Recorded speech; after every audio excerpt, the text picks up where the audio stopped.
Greetings and salutations, everyone. I hope everyone is still doing well today. Today, I have a bonus upload for you. Before we get into it, a couple links. As you know, I rely on Patreon, PayPal, and my merch store to help the channel to continue to grow and go. Those links are in the description below. Also, Dogman Frightening Encounters, Volume 1, 2, and 3, the audiobook versions. They were written and researched by Tom Lyons, narrated and produced by me, Jeffrey Nadolny. Those audiobooks are available on Audible, Amazon, and iTunes, the links to which are also in the description as well. Now, everyone, I have taken far too much of your time. Let's get on with today's upload. Shall we? Today's bonus upload is a encounter or hunt that I've shared already a long time ago with Victor in it. And after this upload, I will put out a different upload tomorrow, and you will see why I put this upload out as a bonus upload. For those of you who didn't watch the upload prior to this, about the 6 years and me going on location, I will be going to Horicon, New York, where Tom Mezek disappeared, and doing an on-location upload there. Share the disappearance, the information, and some other interesting things I've gotten planned for that. But I wanted to share that on this because for some reason the view count on that one is less than what this one will probably be, which is, I don't know, a little baffling to me. But needless to say, let's get into this. April 18th, 1992. Dogman kills 2 fugitives on the run. It's a slow day, and just about every agent was in the office enjoying some coffee and bad jokes. The CO calls me in and asks if Elias is ready for some field training, and I reply he's the youngest man here right now, but this agent can really shoot. And I remind the CO what happened when he was put before Raphael, that he passed out. But on account of his shooting ability, we did hire him. He's very fast, accurate with a handgun, deadly accurate. We talked for a few more minutes and call him in to join the conversation. He's agreeable to everything myself and my CO have talked about. So we are supposed to report to the San Leandro Police Department to pick up the file, which is not a normal operating procedure.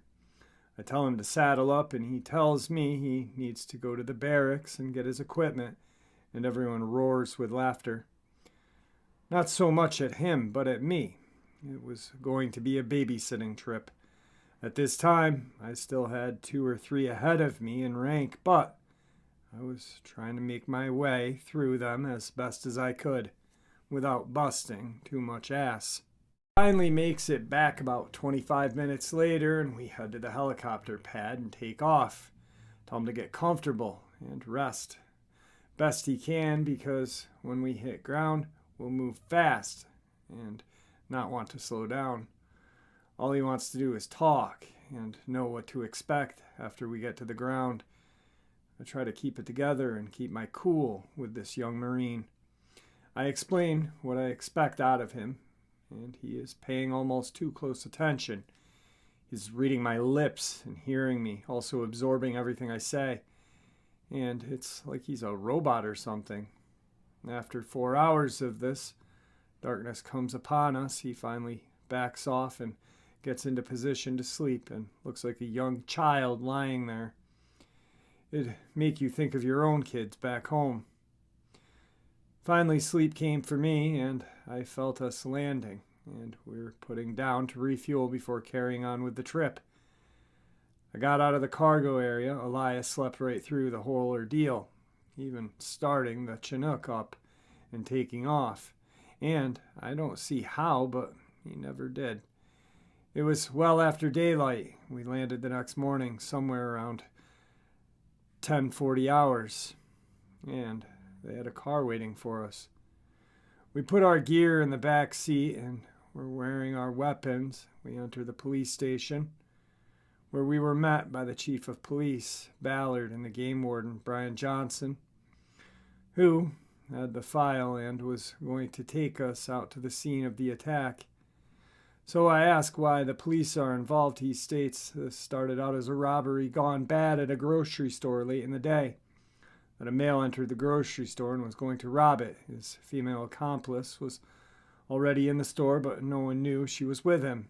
So there had been 2 officers in plain clothes off duty when all of this went down, so they confronted him. And now that he is outgunned, he grabs a hostage. The hostage is his accomplice, unknown to the police, so they back off. It's almost dark outside now, and he and her are making their way out the door slowly.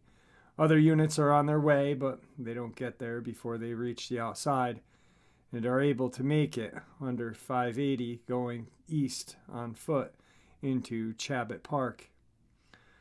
They then call in the dogs, game wardens, to assist in the search for the 2 fugitives. Then Brian and the state patrols took over and explained that they traveled about a mile due east and was nearing Redwood Road when they were attacked by dogs, as best as he can tell. That's where the female's body is. We have men there with her, standing guard to make sure they don't come back and feed on the body, or anyone happens by. It's a good place for homeless people to camp. I asked about the man. His pistol was lying there empty, but we found where he crossed the road, and he's hurt because we found him losing blood where he crossed.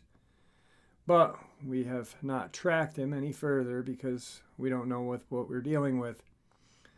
I say dogs, but I really don't think dogs could do this to a human body. No way. Kind of reminds you of the Jimtown Road incident, doesn't it? Brian said, and the police chief injected and said, I'm sure he doesn't want to hear no Indian tales, Brian. I took Brian aside and asked what he thought it may be. And he said Dogman, that his grandfather had taught him all about them. There are just a few pictures in the file, but I could tell by looking at the photos that he was right in what he was telling me, and he knew what had killed the female and was probably going to kill the man. We rejoin the chief, and I tell him we need to be put out where they went under the Interstate 580. Brian said that's where I come in now. Right, and I said great. We get out to his truck, and I tell him to give me a few minutes and ask how far we are from where they went under the interstate. He says 7 minutes. Complete going through the file and ask him to start driving and hand the file to Elias to read it. And tell him he has 7 minutes to come up to speed with the case. He actually got close to 11 minutes due to traffic lights. We park the truck, and myself and Elias get out and get ready to start the tracking process on this pair of fugitives and which way they went. I asked Brian to drive around to the other end and go to the body and meet us there, but not to come on to the west side of the body till after we come and check everything out. Move everyone to the east side of the body and keep them there. Have an ambulance there so they can pick her up once we're finished, okay? He said, sure. We head on his way as we did. We entered Chabot Park, just south of the zoo, as you could hear the animals making their noise and all of the sounds associated with the zoo. I tell Elias to settle down, quit shaking like he was, and he stated that it was excitement, that everyone said I was the one to learn from, that he wanted to read my file about Little America and how I survived it. I told him, let's clean this up and pick up a track on these people, and then we'll move forward after that. He shook his head okay. Just as soon as we dropped out of sight from everyone, I asked him to stop, turned him around, and pulled and checked his pistol, and nothing was in the chamber. Then I checked his rifle, nothing in the chamber, and I asked why. He said we were not hunting, and I informed him that once we left that truck, we were actively hunting, which he could not believe. I loaded both his weapons, replaced the pistol into his holster, and said don't ever forget how to use it and keep it ready always. Handed him the rifle back with the safety on and told him the same thing. Told him to take point, pick up their trail, and lead me to the body slowly, and to listen to my instructions to a T. I stayed maybe 10 yards behind him till he picked up their trail. I wanted to watch him for almost 50 yards, and then he picked up the trail. We had traveled into some sanded area. I pulled young Elias to stop. He knelt down and waited on me to give him a signal or a verbal command to move on. After about 3 minutes and finding 2 different sets of Dogman track, I let him know that it was okay to move. We moved about 100 yards, and he throws up a fist and drops to one knee. I freeze dead in my tracks. He motions me forward and low. I do so, and he points out 3 sets of Dogman tracks and a .40 caliber handgun casing. I put a rock on top of the casing, pat him on the shoulder. He grinned ear to ear. I pointed forward with 2 fingers. Another 200 yards, and up came his fist again. This kid really knows how to run point. Only he will be able to run it under pressure of real targets. Now we are up to 4 targets, and I am out here with an agent who has never fired his weapon at a living target other than a human being. Yes, he had 12 confirmed kills, but that still doesn't prove himself against monsters, especially after passing out facing Raphael. Also, he locates 2 more casings, so these poor folks know these creatures were after them while he is setting small rocks on top of the casings. I'm looking around in the bushes to see if I can find any blood, but there is none. So he's not shooting at them or hitting them, and these creatures are running all around them. Why is he not shooting at them more than what he is? So we've only found 3 empty casings so far. There should be 10 to 12 minimum in a .40 caliber magazine, I would think. I've never owned a .40 cal, so I don't know. So now it's getting later in the day, and we reach the body, and Brian has everyone a good 30 yards east of the body, with the ambulance sitting on the ready to pick this poor lady up. So, as we study the scene, I can tell Elias is turning a little green around his gills, and ask him to take a walk and see how far it is to where he crossed the road, and told him to watch himself. After he returned and reported back, I had talked with Brian, and it looks like she was running behind the man, tripped, and then 1, maybe 2, got on her back, and 1 or the other penetrated her aorta, and all her blood drained out in a matter of minutes. Plus 1 or both slashed her back once, maybe twice. I told one of the officers on the scene that the body could be picked up, and there was no longer a need for them to stay in the area once the body was gone. Just clean up all the tape and remove everything they could. They said that they would comply with the orders and leave and report back to the chief. I thanked them all again, and young Elias asked why I did that after they left. I asked him, are you any better than any of them men that was working a hot-ass beat, making a living for their family, and putting their lives on the line day after day? He answered no. Said he would be back in a few minutes. I told him to catch up. We stopped at Brian's truck. I asked Brian if he had any plans for tonight, tomorrow, and the next few days, till we found the guy's body. He replied, I thought you'd never ask. I told him that once we found the other body, his part was over. He would not be able to continue on with us when we hunted the Dogmen. He said he understood. Brian opened the back door, set out a small pack, and said it had everything in it that he needed to go with us. He had 2 boxes of .375 H&H Magnum ammunition, a rifle, and a .357 Magnum pistol, and the basic camping supplies, and a 3-day supply of food. We were just about to walk away, and here comes young Elias, and he wants to take the lead. I say no this time, and he starts to question me, and then sees Brian is tagging along. Thinks better of it before he says anything about that. I take point, put Brian 5 yards behind me and Elias 10 yards behind Brian, and tell him to keep your eyes peeled sharp and only shoot northeast, south. And Brian shoots north and south only, and Elias shoots northwest and south. Everyone got their orders. It's dark now. Brian had his night vision goggles. I asked Brian where we were headed, and he said if he headed northeast, that would take us into some fairly large mountains for quite a long time before we hit any civilization. But if we stayed due east, we would be traveling towards San Ramon, California.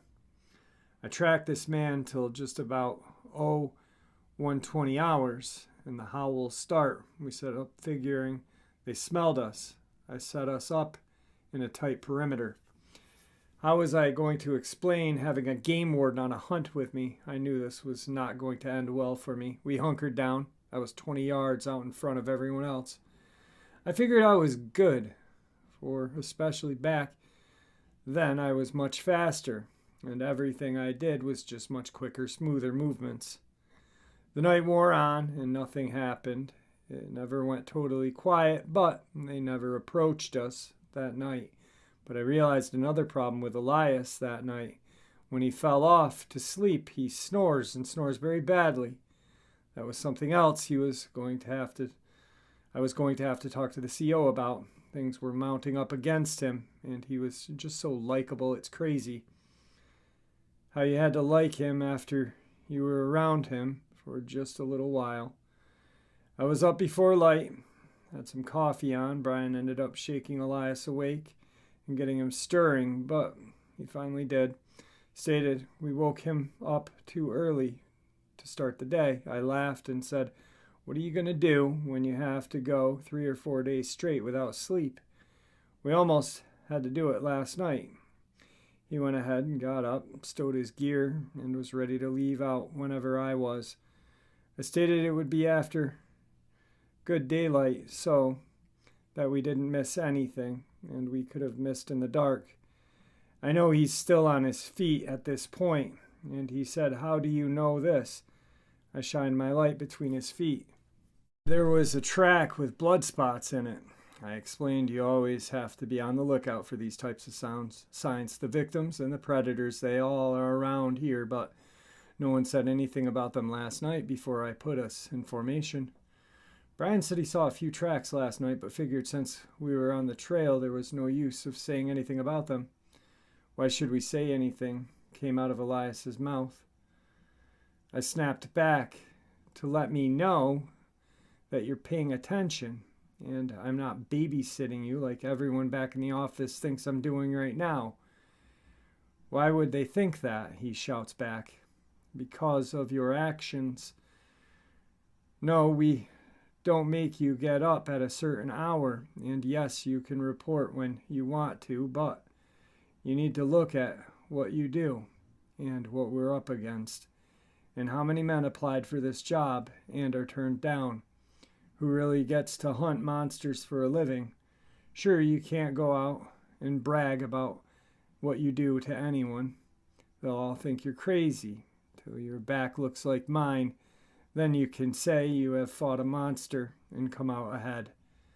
I told him to look. Nobody wanted to go on the first hunt with you, and I kept my mouth shut. I never said one way or another. I was third in line to go out, and I knew when I was called in that you were going to tag along. I never said a word out of any way. I bragged on how good of a shot you were, and I reminded the CO what happened when you were put in front of Raphael. I don't think you have been back to that enclosure since, and yes, this worries me.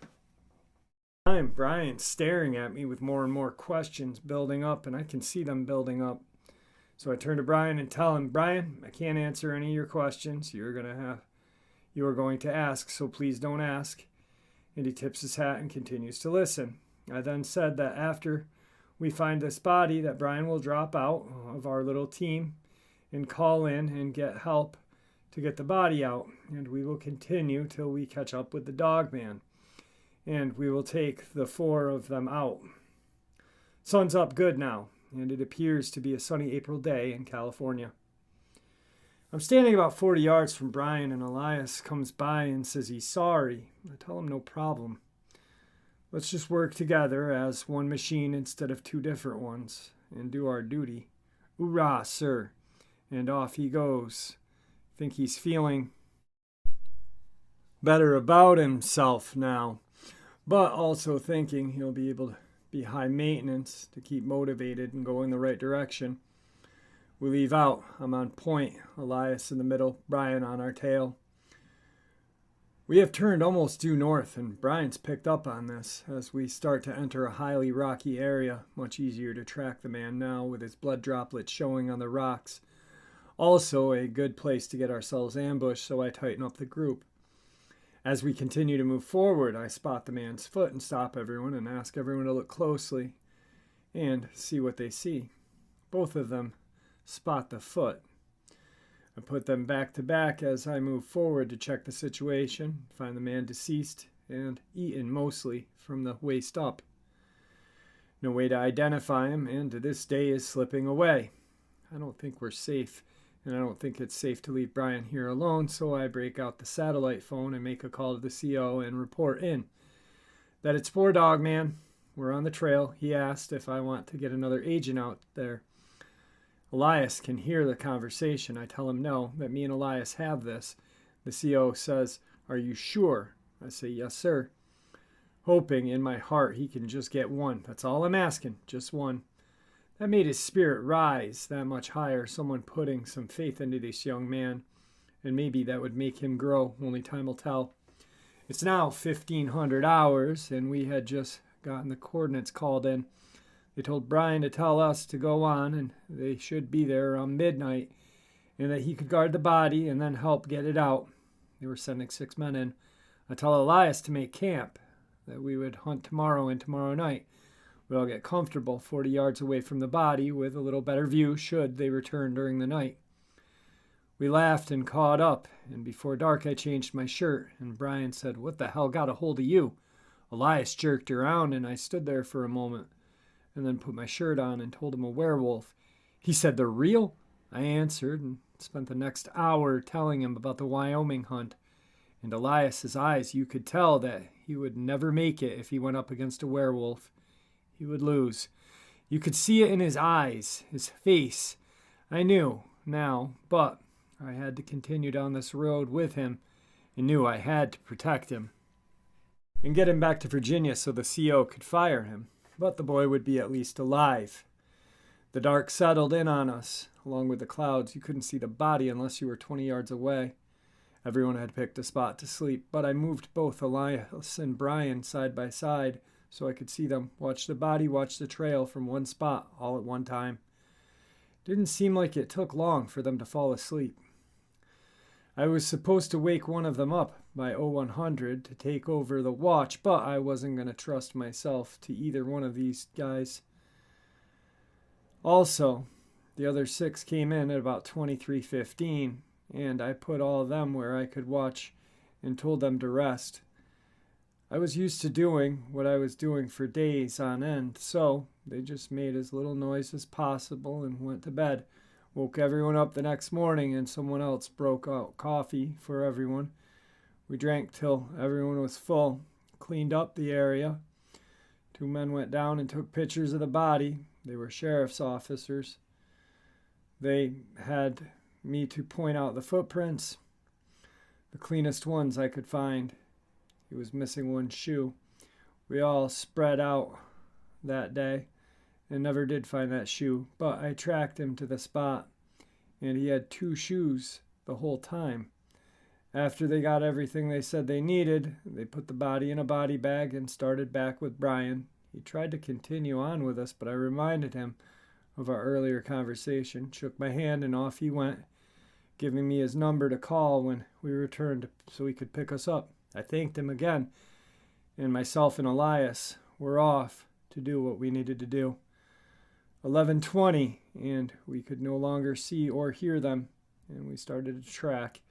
I'm on point with Elias, maybe 8 yards beyond, and every once in a great while we hear a lone howl, but nothing close. The woods never go silent, but there is still a strange feeling in the air. Nothing I can put my finger down, and nothing I'm worried about is just something there. It's about 1600, and the woods are totally quiet. In one step, everything shut up. I threw up my fist and put him on the ground in defensive position. We're both scanning the woods, but Neither one of us were able to see anything or hear anything at this time. I hold us in this position for as long as the woods remain quiet, which is probably at least 3 to 4 hours before the woods come back to life. I stand up and approach Elias. He asked what just happened. He didn't recognize the silence. So we go back about 100 yards. This kid has me on edge, and I don't want to move forward with him like this. So I tell him to bed down. I'll take first watch again. And he is caught on that I don't intend on sleeping at any point of the night, and that if I sleep during the day, it will only be short naps at that. He starts to build a fire, and I said, "No fire tonight, sorry, just roll out your sack and get in." As he lied down, he asked if I have made you mad, sir. I have done something so terribly wrong that I can't continue. I say, "No, Elias. There are some things that you will have to address with the CO that could get yourself killed. And if you have the second agent with you, get them killed as well if you don't get something done about it. And some things, just plain simple mistakes that you can fix on your own, and some you can't fix. Get some rest. You're going to need it tomorrow." So I stood guard through the night without waking Elias up, and the forest going quiet and then opening back up again, back and forth through the night howls that sounded no more than maybe 100 yards. Me tucked away beside Elias, maybe 7 foot, just in case anything came close or smelled us out. I was really tired and ready for whatever they threw at me this night. I was ready, but again, they never came for us. And why didn't they come? They knew we were here. Here comes the sun, so I put the coffee on just to see if my talk had done any good. I didn't wake Elias up. I actually thought about leaving him in his sack and moving on without him, but that wouldn't be right. But I did use the time to call in and talk to the CO. Give him a heads up on everything that is wrong so far. He asks me for my recommendations, and I said a very stern write-up and assign him to only one type of cryptid, that we will make him a specialist of Dogman. That is all he will deal with is Dogman. The CO is agreeable to that if Elias would be. We would have to see if he's agreeable to that. He arose finally at 10:00. You could see guilt in his eyes. He started to speak. I held up my hand. I didn't want to hear any more from him. He ducked his head, put his things away, rose, drank a cup of coffee, and we were off. We were in some very large rocks that had a lot of overhangs. We had to check most of them as they had to be looked into. Elias was not saying very much today. He knew after the talk I had given I was expecting more out of him, and he had let me down. I don't know where he came up with these hours like he did, but that's what he had in his head. I kept telling him to get his head in the game. Something was wrong, and he kept waving me off, and I was hoping he was right, but that nagging gut feeling kept coming back over and over, and the silence would come and go. It's like it was toying with us, but I was not going to let it win. So now we are down in some deep rock, and we are not going to get out before it's dark. I tell him to put on his night vision goggles. We are going to hunt through the night. So we are both to get ready for night. I can see the sun is still shining above. So we sit down for an hour and get me a little rest. A little rest means a lot right now. I open my eyes 50-something minutes later. He's amazed that I could do it without any kind of alarm. And I tell him, you train your body. So we are up and working in the dark. Now the bottom's edge of these giant boulders and some openings in the bottoms of them, looking for signs to see if we can see anything. It's now 2200, and he said he has to change the batteries in his goggles. So we find a good place to do this, and it's done in less than 2 minutes, and we are back up and operating. Time seems to be dragging, and everything is just so still. It's now 00 hours. 0025 hours. And Elias says his bladder needs a break. I agree. We stop about 35 feet apart, relieve ourselves. He comments that we are never going to catch up with these dogmen. I say we will soon enough. I started to say something and his hand flew up. We both dropped our kneeling position and began to listen very intently. It was coming from my right and ahead of me. I then glanced at Elias to see where he was to my left, maybe 8 yards and maybe 3 yards behind my location, while the noise was getting closer. Then the noise just quit. No movement anywhere, and it remained this way. For several minutes, we held our position. I glanced over to make sure Elias was not moving any, and he was holding like he was supposed to. Then there was some small noises and movement, and I trained my rifle to this area of the brush it seemed to be coming from. There was an opening there big enough to get through. I was worried about Elias. I could see his eyes, and they were large as saucers, and he didn't have his rifle in the ready position either. I knew that they were getting ready to come, but from where I was uncertain about. I thought I knew, but seldom does a dogman hit you head on, mostly from the sides and rear, but our rear was covered, so they had 2 sides and the front, but Elias was not looking to his left, and we had not even went over the shooting pattern when we got down to business. I was hoping he'd remember what he had been taught, to try to let all targets get into view before we open up on them, but sometimes this will not work, and you do what has to be done. Then came a loud snap, and here they come from 3 different directions. And I'm seeing them come from all directions and know in my head instantly that there are more than 4. I dropped number 1, then number 2, but they came from straight in front of me now. I have Dogman closing from my right side, getting very close, and still more coming from the front. Elias is not shot yet. I can't think about Elias right now. I shoot number 3 to my right, the number 4 to my right, and scream at the same time to Elias to get in the fight, or we're going to die. I wheel around and kill number 5, right in front of me, maybe 3 yards away. I glance at Elias, and he's just standing there staring at me. His whole chest is missing. And I start to lunge for him, and I'm cut off by a pair of dogman. It's like they're grinning at me with blood and intestines hanging from their hands. I raise my rifle and start to scream and bust both in the head. And down goes number 6 along with number 7. At this point, I think that I'm going to die. Too many dogman left to fight still. I turn to face the remaining dogman. One dives and knocks the rifle out of my hands and rakes my right thigh with his left hand and claws. Takes his right hand and claws and sticks them into my stomach very low. I am still able to pull my pistol, put it against his head and pull the trigger, and this action blows his hand out of my stomach. I take a foot and push him away. I glance at Elias. He's on his knees about to fall, but I still have 3 more dogmen to deal with. And when I try to stand, I fall backwards into the brush, which helps me hide some from the dogman, and they have to come straight on more or less now to get at me. Then they don't all rush me at once. One at a time they come. One at a time, and I let them get close. When they do, I shoot each one of them with a single shot and take each one down. And finally, after the smoke is cleared, I realized I had killed 11 dogmen. I got up and made my way over to Elias. He was on the ground.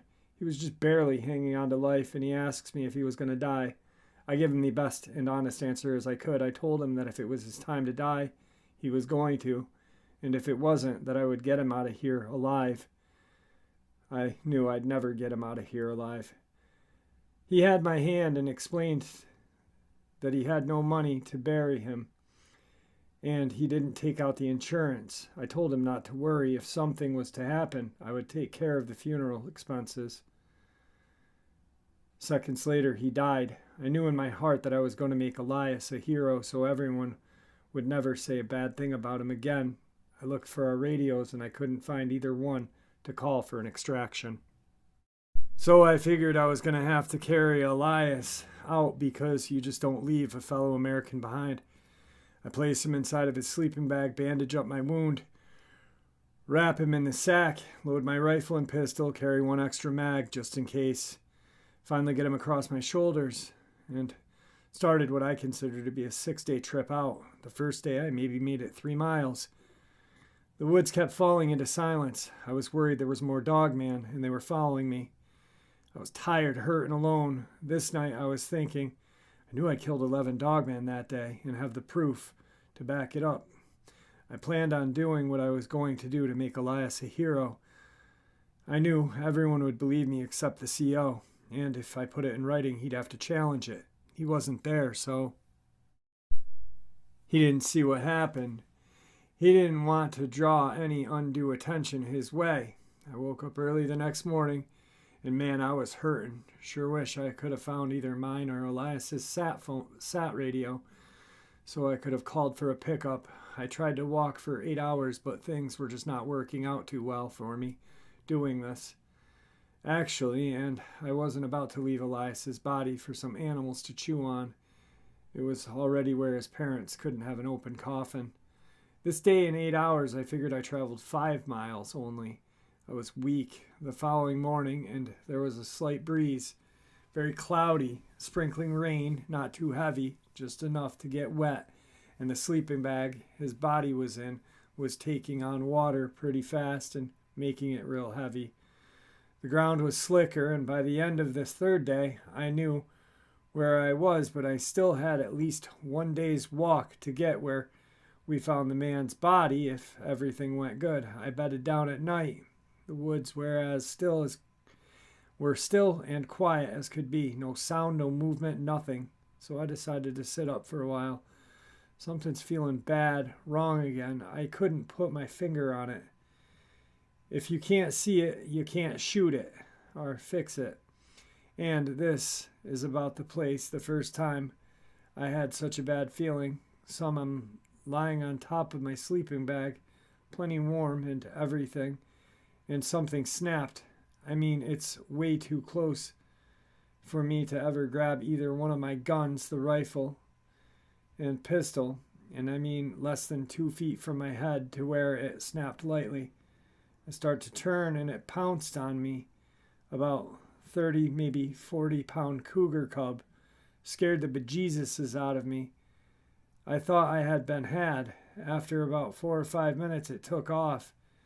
I don't know where its dad or mom was, but glad I didn't have to find out. Finally, I dozed off and had my first nightmare. I hear Elias call my name. I rise up to see him sitting on a rock maybe 10 feet from me, chest ripped open. He asked me over and over why I didn't try harder to save him, and finally I snapped to it. Still dark, no sign of Elias, but I'm soaking wet with sweat. Again, and cold now. I'm exposed to the elements and have to get inside my sleeping bag, but never went back to sleep. Daybreak comes and I'm off again, trying to get everything I have in me to make some extra time today. I make it to where we found the man's body by lunch, my body screaming, no more, no more. I sit down beside a tree, wake up, and it's dark. Not sure how far I made it to this day or what time it is on the 4th day. And this night, once again, the nightmares return. I fell asleep each time I wake up, same dream. And the last time every direction I saw Elias, so no longer sleep that night after the 3rd attempt. Day 5, up with the sun, and a new problem. Rigor mortis has set in, and the buzzards are now overhead. An awful way. He is flat as a board, no bend in his body. I have to get Elias at just the perfect spot to be able to carry him. Nothing to eat. Gonna have to find some water today. My canteen is almost dry, so I have to keep my eyes open for water, wishing for lots of things right now. Tried not to sleep last night, but fell asleep sitting up twice and had the nightmares. Now when I get back to Virginia, I will need to see somebody to get help to make these nightmares go away somehow. Trying to conserve my water and not drink any today, no food, and going to be tomorrow before I reach the plateau, where all the people when you need them. Where are all the people when you need them? I never can answer my own question. Day 6, ran out of water. Have not had any food for 6 days. Have not seen anything to shoot at. Getting weaker by the day. I sure hate to have to leave Elias up here and go and get help, but that may be what I have to do. I'm going to get to the top of the plateau in just a couple more hours, so maybe, just maybe today will be a good day. I've made it to just past the place where we found the man, which means once I top this plateau, it will be all flat and downhill a little bit. From here, maybe 2 or 3 days tops. Get up this morning, started and fall and hit my right knee on a rock from the fall. I was able to get Elias on my shoulder again, and the rigger had let go of his body, and it once more draped over my shoulder, and we were off. Seems like the easiest day of carrying the young agent yet. Was making good time, and my right leg started to cramp on me. Looking around, seeing nobody, I dropped my pants to inspect my leg. My right leg is starting to swell. Back on with the pants, taking an hour to rest. Go over my plan, wake myself back up, stand up, and a shooting pain goes through my leg like nothing I have felt. It's an infection from the wound. I have no clean bandages. My shirt is soaked in his blood and bodily fluids from carrying him, and my pants are the same way, nothing to get clean strips out of. I then turn my attention to my sleeping bag, and there are some clean strips that I can use to redress my wounds. I spend the next hour and a half tearing strips to redo the bandages on my wounds, knowing it's all downhill from here. I walk through the flat and downhill land. I take a break. I set Elias's body down. I'd found some water earlier in the day. I only filled the canteen and didn't wash the wound because I had no steri strips. I fall asleep for a little while I awake when I hear some type of noise. I only open my eyes, no movement from me, just my eyes, to see if I can spot anything. Nothing, I know. I heard something, so I start to turn my head, and here's someone's pet dog. I must be close to somewhere. It's got a collar on it. It's friendly, but I have nothing to write with, nothing to put a note on it. But this at least means that tomorrow we will get out of here. I know I only maybe 5 miles from being out. And back to sleep I go, not worrying about anything at this moment, just rest. Then again, not long after I fell back to sleep, I was awoken by a noise, something coming into my area. I watch, and here comes the same dog. About 5 minutes later, a second dog, a big black lab, comes in and sits down and has a beacon collar of some sorts on it. After another hour goes by, I see flashlights in the distance. Soon they approach and find the sleeping bag. I can see it's Brian and 5 other men. I call out to him. He comes over and says he figured I was overdue, and that good or bad, he and 5 more wardens were coming in to try to find us. He then asked about Elias, so I made him a hero right then and there, but said we didn't want to do this. Now I wanted to put it on paper. I told him what was left back there, that there was a fully automatic weapon, also needed to be retrieved at some point. Also the handheld radios, if they could be found. I told him where I put the rifle, but I couldn't find the radios, and then I needed to get to the hospital. He saw my wounds and went into a different gear about getting me out. He was going to leave Elias's body and take me out and go back and get him, but I explained this was the 7th day and I was not leaving him beyond this point. They could get me on my feet. I would walk. They could carry Elias out on a stretcher. I asked how far it was, and they say maybe a couple of miles. One of the men had built up a fire and stretched out the bag for me to lie on, and I told him I would ruin it if I lied on it, and he laughed and said it would give him an excuse to buy a new one. I went ahead and lied down. They fed me some food, some coffee. Coffee was sure good. I could have drank the whole pot. While we had been talking, 3 of them had put the sleeping bag that I had Elias's body in inside a body bag, and the odor was gone almost immediately except what was on me, and I smelled like death warmed over me.